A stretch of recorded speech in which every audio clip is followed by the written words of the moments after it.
Նույն ձև ալկոհոլն է, օրինակ, ես շատ հազվադեպ եմ օգտագործում,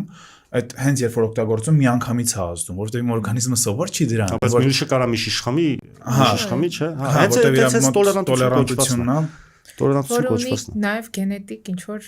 նախատրամադրվածություն։ Ու երբեք դու չես իմանա քո օրգանիզմը ունի այդ գենետիկ ալկոհոլի դեպքում ինքը ալկոհոլն էլ է չարիք իհարկե, բայց ալկոհոլի դեպքում ալկոհոլի էֆեկտը կանխատեսելի է, որովհետև գիտես, որ սա 40%-անոց օղի է կամ, չգիտեմ, գինուս ինչքան է լինում, 12%-անոց գինի է, մարդ իր չափը գիտի, չէ։ Թմրամիջոցները տես չեն։ Նախ դու չգիտես այդ ինչ նյութ է, ինչքան է մեջ իր մաքուր պարունակությունը տվյալ նյութի, երկրորդն իհարկե ալկոհոլի դեպքում հայմատությունը ճիշտ է տոլերանտության հետ կապված, երբ որ օրինակ երիտասարդը 16 տարեկան մի բաժակից հարբում է, հետո տենց սկսում է խմել 30-35 տարեկան, ասենք հետագայում ասենք մի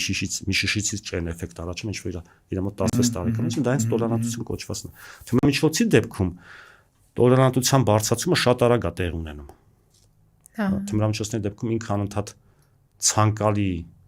էֆեկտ ստանալու համար պետք է չափաբաժին շատացնի, ու դա չափաբաժինները շատացնելով մի օր հասնում է եսի մի չափաբաժնի։